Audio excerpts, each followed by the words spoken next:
नमस्कार दोस्तों, YouTube के महाविद्या ज्योतिष चैनल में मैं पंडित गुरुराज आप सभी दर्शकों का एक बार फिर से स्वागत करता हूं। दोस्तों, YouTube के महाविद्या ज्योतिष चैनल के माध्यम से मैं लाल किताब और ज्योतिष से जुड़ी हुई जानकारी समय समय पर आप तक पहुंचाता रहता हूं।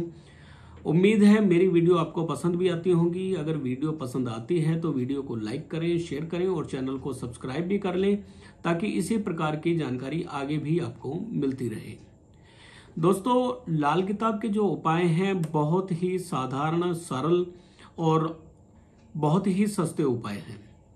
और अगर इनमें से कुछ उपाय ऐसे हैं जो आपको दैनिक जीवन में अगर आप इनको प्रयोग करते हैं तो जीवन में आने वाली कई समस्याओं से बच सकते हैं आप, या समस्याओं से छुटकारा पा सकते हैं। तो आज मैं आपको 10 ऐसे उपाय बताने वाला हूं जिनको आप अगर अपनी लाइफ में प्रयोग करेंगे या किसी को प्रयोग कराएंगे तो निश्चित ही आपको लाभ प्राप्त होगा। और अगर कोई आपकी समस्या लंबे समय से चलती आ रही है उस समस्या से भी निदान मिलेगा, प्लस कभी कोई समस्या आपको आएगी नहीं। तो चलिए उपाय की तरफ चलते हैं।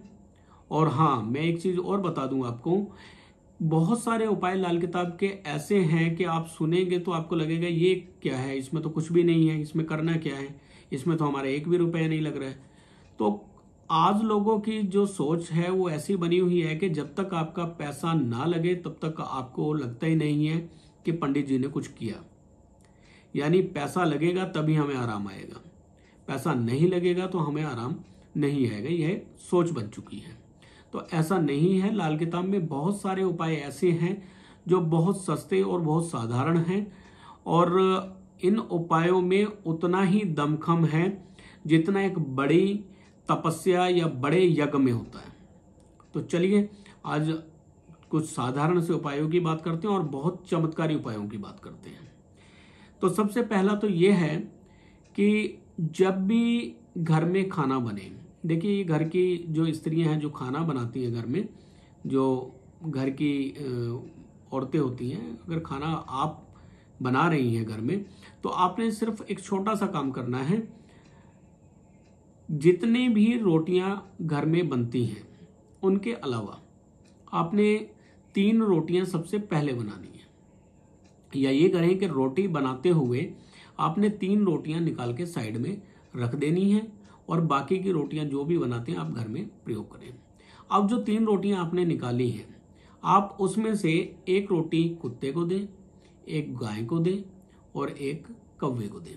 अब ये बहुत साधारण सा उपाय है, कहेंगे इसमें क्या है, लेकिन बहुत बड़ी बात है। आप अपने हिस्से में से, अपने रोटी के हिस्से में से 3 रोटियां 3 जानवरों को दे रहे हैं। इसको गौ ग्रास कहा गया है। और आप डेली अगर अपने खाने में से गौ ग्रास देते हैं, यानी गाय, कुत्ते और कौवे को अगर अपनी रोटी का हिस्सा देते हैं तो जीवन में कभी भी किसी कष्ट का सामना आपको नहीं करना पड़ेगा और जीवन के हर सुख सागर को आप प्राप्त करेंगे। जीवन में आने वाले दुख आपके कम होंगे। दूसरा उपाय, अगर आप घर में रसोई में अगर खाना बन रहा है और वहीं खाना बनते बनते आप वहीं पर खड़े होकर खाना खाते हैं या बैठकर खाना खाते हैं, यानी गैस हल्का सा मध्यम मध्यम चलता रहे, चूल्हा जलता रहे और आप वहीं पर बैठकर अगर खाना खाएं तो राहु की बुरी शरारतों से बचे रहेंगे। यानी बिना वजह के झगड़े, कलह, कलेश, नुकसान, कोर्ट कचहरी, इन चीजों से आप बचे रहेंगे। आपको इन झगड़ों से यह छोटा सा उपाय बचाएगा। बस करना क्या है, सिर्फ खाना किचन में खाएं, हल्का सा गैस चलता हुआ हो और वहीं पर बैठकर आप खाना खाएं। एक समय का खाना जरूर खाएं। तीसरा उपाय, अगर आपके घर में एक छोटा सा, बस मैं आपको उपाय बताने वाला हूं और बहुत साधारण है। करना क्या है, आपने अपने घर में जितने भी आपके मेंबर हैं, परिवार के जितने भी लोग हैं, और इनके अलावा जितने भी मेहमान पूरे महीने में औसतन आते हैं, आप अंदाजा लगा के देख लें कि भाई जितने भी लोग जितने भी लोग महीने में आपके घर में आते हैं उनकी भी काउंटिंग कर लें और जितने परिवार के लोग हैं उतनी काउंटिंग कर लें। अब इन सभी को जोड़ के आपने क्या करना है, महीने में एक दिन रोटियां बनानी है मीठी। अब मीठी रोटियां जो बनाएंगे वो साइज में चाहे जितनी मर्जी छोटी हो, उससे कोई फर्क नहीं पड़ता, सिर्फ गिनती उनकी उतनी होनी चाहिए जितने घर में मेंबर हैं और औसतन जितने लोग घर में महीने भर में आते हैं। अब ये रोटियां अगर आप बाहर कहीं गाय को, कुत्ते को या कौवों को या किसी जानवरों को खिला दिया करें महीने में एक बार, तो भी आप हर तरह की मुसीबत, हर तरह के झगड़े, कलह कलेश से बचे रहेंगे और हर तरह का सुख सागर आपको प्राप्त होगा। बहुत साधारण उपाय है और बहुत बढ़िया उपाय है। चौथा, रात को सोते समय सिरहाने आप एक लोटे में जल रखें और सुबह उठ के उस जल को बाहर पौधों में डाल दिया करें या कहीं पौधों में डाल दें। तो इससे क्या होगा, एक साधारण उपाय है कि रात को सिरहाने जल रखना है और सुबह अपने पौधों में या बाहर कहीं ऐसी जगह पे डालना है जहां पे जल का अपमान न हो। तो होगा क्या कि अगर किसी तरह का झगड़ा, कलह कलेश चल रहा है तो उससे निजात मिलेगी। हर तरह की बेइज्जती, हर तरह की लानत, हर तरह के नुकसान, दिमागी टेंशन, परेशानी से यह छोटा सा उपाय आपको बचाएगा। आमतौर पे इंसान की जो तबीयत है, इंसान का जो व्यवहार है, वो ग्रह चाल के अकॉर्डिंग होता है, ग्रह चाल के अनुसार ही उनका स्वभाव होता है। लेकिन अगर कोई जिद करके अपना स्वभाव ग्रह के विपरीत करे, उल्टा रखे, तो फायदे की जगह आपको नुकसान होगा।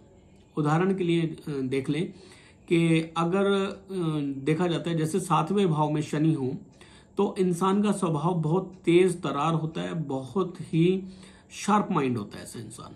यानी इंसान को देखते ही उसका दिमाग में क्या चल रहा है, उसके मन में क्या चल रहा है, भांप लेता है। यानी देखते ही इंसान को समझ जाना कि ये इंसान किस कैटेगरी का है।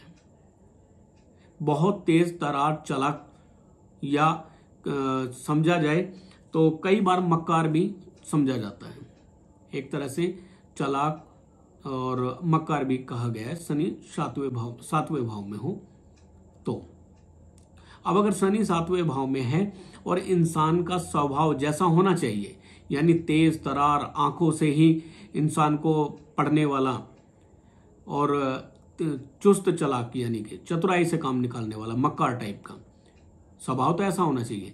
लेकिन अगर इसके उलट इंसान का स्वभाव धर्मात्मा वाला हो, लोगों का भला करने वाला, पूजा पाठ करने वाला हो, तो फायदे की जगह उसको नुकसान ही होंगे। कोई भी किसी तरह का लाभ वो नहीं ले पाएगा और जीवन में हर समय नुकसान, घाटा ही उठाता होगा, पूरी जिंदगी हानि ही करवाता होगा अपनी। यदि जन्म कुंडली में बृहस्पति या राहु अशुभ हो और घर में संतान उत्पन्न होने वाली हो या गर्भ हो, स्त्री को गर्भ ठहरा हुआ हो, तो ऐसे में बच्चे की लंबी आयु के लिए या बच्चे के स्वास्थ्य के लिए या सही ढंग से डिलीवरी हो जाए और किसी तरह का कष्ट परेशानी ना बच्चे को हो ना संतान हो, उसके लिए क्या करना है, आपने थोड़े से आप जौ लें और गंगा जल में उसको डुबोकर आप ढककर घर में रख दें। और ध्यान रखें कि 3 महीने बाद आपने ये बदल देने हैं जौ, नई बोतल में आपने नए जौ रख देने और उसके बाद इनको खाली कर देना है। इसको करने से क्या होगा, एक तो संतान का स्वास्थ्य अच्छा रहेगा, पूरे ढंग से, तरीके से, बगैर किसी दुख परेशानी डर के संतान उत्पन्न होगी, किसी तरह की परेशानी संतान उत्पत्ति में नहीं आएगी। अगर किसी के बच्चे ना बचते हो, संतान पैदा होती हो और उसके बाद खत्म हो जाती हो, तो ऐसे इंसान को एक तो काम करना चाहिए कि बच्चा पैदा होने के बाद में मीठा बिल्कुल नहीं बांटना चाहिए, नमकीन वस्तु बांटनी चाहिए। यानी बच्चा पैदा हुआ उसके बाद मीठा ना बांट के नमकीन ही बांटें और एक काम और करें, जैसे ही संतान गर्भ धारण हो, पत्नी को गर्भ धारण हो, तो उनके हाथ में, एक बाएं हाथ में लाल रंग का धागा बांध दिया जाए, एक रक्षा सूत्र किसी पंडित वगैरह से बंधवा दिया जाए और ये पूरे समय तक लाल धागा बंधा रहे।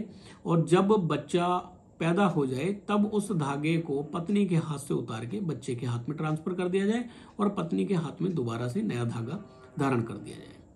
और लगभग 40 दिन बच्चे के हाथ में और पत्नी के हाथ में धागा रहना चाहिए। उसके बाद 40 दिन के बाद उस धागे को आप जल प्रवाह कर सकते हैं। तो इस उपाय से भी एक तो संतान को जो कष्ट आने वाला था वो कष्ट नहीं आएगा, संतान सही ढंग से पैदा होगी और किसी भी तरह का कष्ट संतान को नहीं आएगा। अगर संतान पैदा होने के बाद खत्म हो जाती है तो वो चीज नहीं होगी। अगर किसी कुतिया का कोई ऐसा बच्चा मिल जाए जो इकलौता ही पैदा हुआ हो, यानी अकेला ही एक कुत्ते का बच्चा पैदा हुआ हो, सिंगल बच्चा किसी कुतिया को हुआ हो, अगर वह बच्चा आपको मिल जाए तो वो खानदान की नस्ल को बढ़ाने वाला कुत्ता होगा। यानी आपके घर में जब तक वो कुत्ता होगा संतान की बरकत होगी और घर में किसी भी संतान को कोई कष्ट, कोई परेशानी नहीं आएगी और पुत्र संतान प्राप्ति में भी सहायक होगा। अगर किसी को पुत्र नहीं होता है तो पुत्र संतान प्राप्ति में भी सहायक होगा। दोस्तों, कई बार ऐसा होता है कि आपने कोई जुर्म किया भी नहीं होता है, आप किसी झगड़े में शामिल भी नहीं हैं और आपका नाम झगड़े में आ जाता है। और कई बार ऐसा होता है कि ऐसे ही आप कहीं पर खड़े हुए थे और झगड़ा किसी का था और आपको वहाँ पे झगड़े में घसीट लिया गया, यानी आपका भी नाम वहाँ पे झगड़े में आ गया। या कई बार संभावनाएं ऐसी बन जाती हैं कि कोई झगड़ा हुआ और कोर्ट का केस होने की संभावना बन गई है। अब आपको क्या करना चाहिए? एक बहुत बढ़िया और बहुत स्ट्रिक्ट उपाय बता रहा हूँ, बहुत बार मैंने लोगों को प्रयोग कराया है ये। आपने क्या करना है, 1 किलो जौ लेने हैं, उसको दूध का छींटा मारना है और लाल कपड़े में उसको बांध के, अच्छी तरह से खींच के, टाइट करके बांध के उसको कहीं ऐसी जगह पे रखें जहां पे सूर्य की रोशनी ना जाती हो, स्टोर रूम वगैरह में आप रखें और उस गठरी के ऊपर, उस पोटली के ऊपर कोई भारी वजन रख दें। अच्छा तो ये रहेगा कि आप प्लास्टिक की कोई बाल्टी लें ढक्कन वाली, उस बाल्टी में आप ये जो लाल कपड़े में बांधे हुए हैं ये रखें और इसके ऊपर कम से कम 10-15 किलो वजन रख दें और ऊपर से ढक्कन लगा दें बाल्टी का, ताकि चूहे वगैरह उसमें ना जाएं, उसको कपड़े को काटे नहीं। इस उपाय को करते ही आप देखेंगे कि जो झगड़ा कलह क्लेश होने की संभावना थी, जो चहलकदमी हो रही थी, जो उपद्रव मचा हुआ था, वो एकदम से शांत हो जाएगा। बहुत कारगर उपाय है, एक बार करके जरूर देखें। दोस्तों, पैसा हम कमाते हैं, बड़ी मेहनत के साथ में कमाते हैं, दिन रात मेहनत करते हैं, पैसा कमाते हैं, लेकिन पैसा नहीं टिकता है। और लक्ष्मी का स्वभाव भी यही है, चंचला कहा गया है। तो चंचला इसलिए कहा गया है क्योंकि लक्ष्मी कहीं पर स्थिर नहीं रहती है। लेकिन बड़ा दुख लगता है कि जब हम दिन रात मेहनत करते हैं और मेहनत करने के बाद भी पैसा ना टिके। तो जो उपाय मैं आपको बता रहा हूं, ये धन को टिकाने के लिए, स्थिर रखने के लिए बहुत ही बेहतरीन उपाय है। कई लोगों को मैंने कराया और उन्होंने लाभ भी लिया है इसका। तो करना क्या है, आपने कोई शुद्ध चांदी की डब्बी लेकर आनी है, शुद्ध चांदी की डब्बी मिल जाए आपको, और चांदी का ही आपने एक चौरस पीस लेना है या चांदी की कोई ईंट ले लें आप, छोटी सी ईंट, इतनी सी, आप 4 ग्राम के हिसाब की या 4 तोले की कोई ईंट आप ले लें और चांदी की एक डब्बी ले लें। चांदी की डब्बी में आपने केसर भरना है और केसर में ही वो चांदी की ईंट रख के ढक्कन लगा के आपने अपनी तिजोरी में रख लेना है। और बृहस्पति और चंद्र का अगर आप पाठ कर सकते हैं तो बृहस्पति और चंद्र का उस पर पाठ कर लें, 11-11 माला पाठ करके। अगर ये आप अपने घर में रखते हैं तो निश्चित ही धन की प्राप्ति होती रहेगी और धन स्थिर रहेगा, धन टिका रहेगा। तो दोस्तों, आज जो मैंने उपाय बताए ये लाल किताब के बहुत ही बेहतरीन उपाय हैं। आप इन उपायों को कर कर देखें और जो लाभ आपको प्राप्त होता है कमेंट में जरूर बताएं। तो उम्मीद है आज की वीडियो भी आपको पसंद आई होगी। वीडियो अगर आपको पसंद आती है तो वीडियो को लाइक करें, शेयर करें और चैनल को सब्सक्राइब भी कर लें, ताकि इसी प्रकार की वीडियो आगे भी मैं आप तक पहुंचाता रहूं। दोस्तों, यदि आप अपनी जन्म कुंडली दिखाना चाहते हैं, अपने बारे में जानना चाहते हैं, अपनी जन्म कुंडली का पूर्ण विश्लेषण कराना चाहते हैं, तो आप अपनी डेट ऑफ बर्थ, टाइम और बर्थ प्लेस स्क्रीन पर दिए गए नंबर पर मुझे सेंड कर सकते हैं। कुंडली फीस फोन करके जान सकते हैं आप कुंडली फीस क्या है, और पेमेंट आपने कुंडली की जो भी है वो आपने गूगल पे, फोन पे, पेटीएम के माध्यम से इसी नंबर पर आपने कर देनी है। और स्क्रीनशॉट जरूर भेजें, यानी आपने जो पेमेंट किया उसकी फोटो खींच के जरूर भेज दें व्हाट्सएप पे, और फिर कॉल करके आप अपनी कुंडली दिखा सकते हैं। वैसे तो जब आपकी पेमेंट आ जाती है और आप जब अपनी डेट ऑफ बर्थ भेज देते हो तो हमारी तरफ से आपको लगभग 1 दिन में या 2 दिन में आपको कॉल आ जाती है। कुंडली देखने में समय लगता है क्योंकि कुंडलियां बहुत ज्यादा होती हैं और एक कुंडली को देखने में लगभग 1-1.5 घंटा लगता है। कुंडली को बारीकी से देखा जाता है, लगन कुंडली देखी जाती है, चलित कुंडली भी देखी जाती है, गोचर कुंडली भी देखी जाती है, वर्षफल कुंडली भी देखते हैं और नवांश कुंडलियां भी देखते हैं। सारी कुंडलियां देखने के बाद वैदिक ढंग से भी और लाल किताब के ढंग से भी देखने के बाद हम निष्कर्ष पर पहुंचते हैं, और जो निष्कर्ष पर हम पहुंचते हैं उसी आधार पे हम आपको उपाय बताते हैं और उसके प्रेडिक्शन करते हैं। तो यदि आप अपनी कुंडली दिखाना चाहते हैं तो स्क्रीन पर दिए गए नंबर पर कॉन्टैक्ट करें और अपनी कुंडली दिखाएं। फिर मिलेंगे अगली वीडियो में, तब तक के लिए नमस्कार।